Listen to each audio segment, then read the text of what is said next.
welcome to another video of Aqua Paradise. In this video of Aqua Paradise we're going to cover a fish talk video.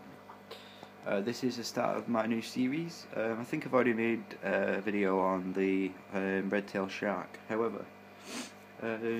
So anyway, this video is going to be on Pelvicachromis Roloffi.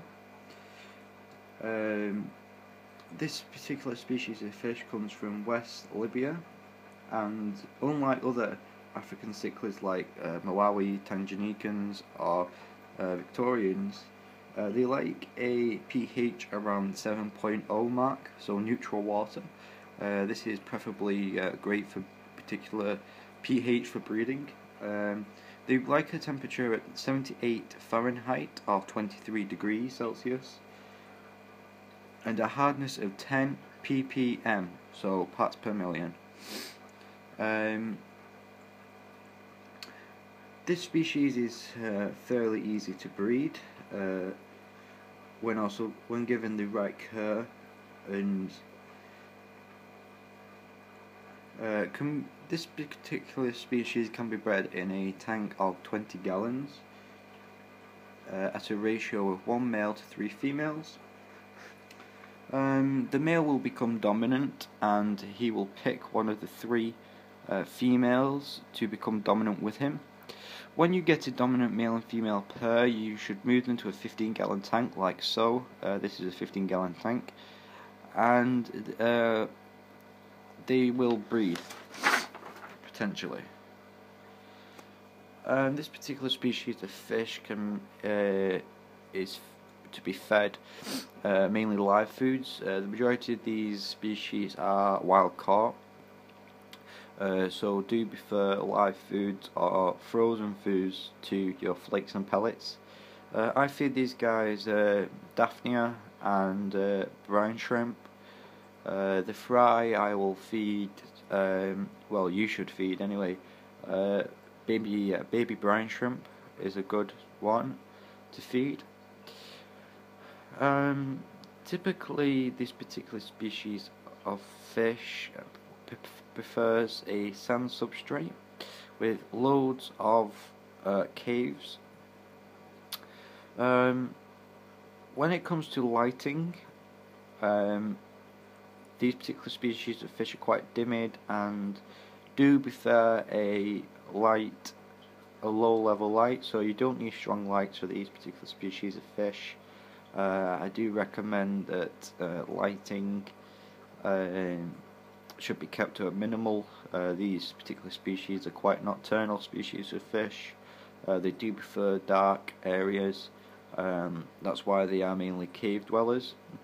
I would recommend giving a lot of hiding spaces, caves. Some very popular choices are coconut shells, clay plant pots, bogwood, rocks, pleco caves, anything like that is excellent for these guys. When it comes to the fry are typically larger, one of the larger dwarf species fry. They are bigger than let's say epistogrammas and rams. The male generally takes breeding as well as a female. Once you have an established pair, just like any dwarf cichlid, they will have a strong bond between them and breed frequently for you. Bear in mind that the right conditions are necessary to breed this fish.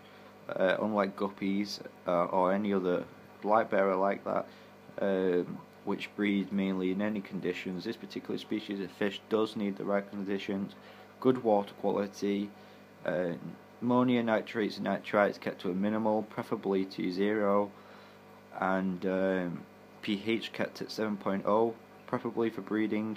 Temperature a stable 23 or 78, and lighting minimal. I tend to use warm white T8 bulbs, work well for me. They're not too strong, they diffuse white quite a bit, and they work well. These particular fish are not bothered really about planted areas, as they come from cave areas.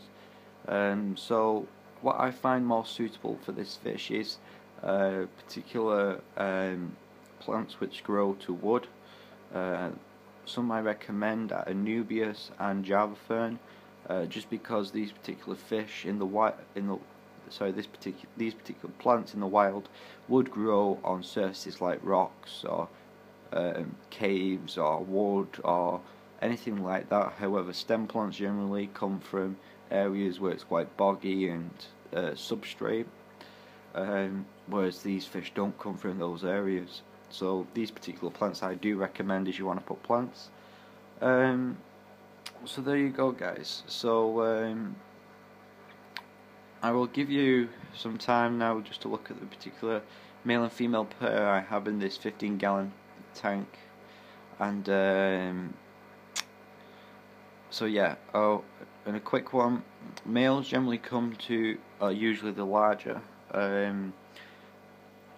fish, as you can see, and the females are generally smaller, like the common Pelvicachromis or the rainbow cribs.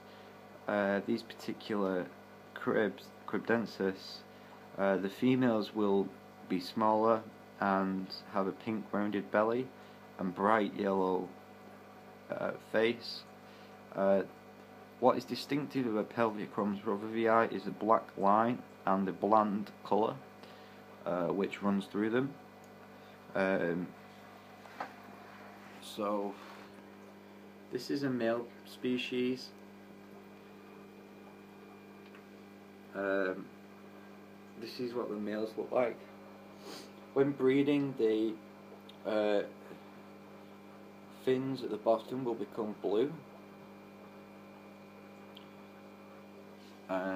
Generally, the males can get to about 10 centimeters long.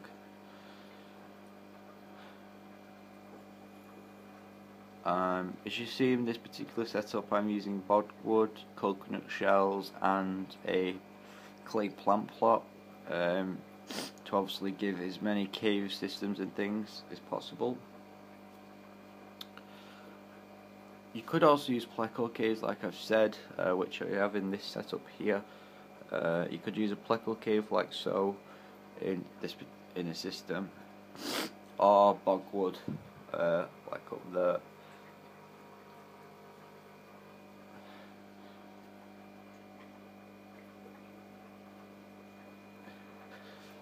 So thanks guys for watching. Please rate, comment and subscribe, and thanks for watching. If you guys want to find out more about Pelvicachromis Roloffi, I've left a link below. Don't forget to check out my Facebook page, where you can get updates and stunning images and pictures of this particular species of Pelvicachromis. If you'd like what I'm doing, please subscribe, and thanks for watching.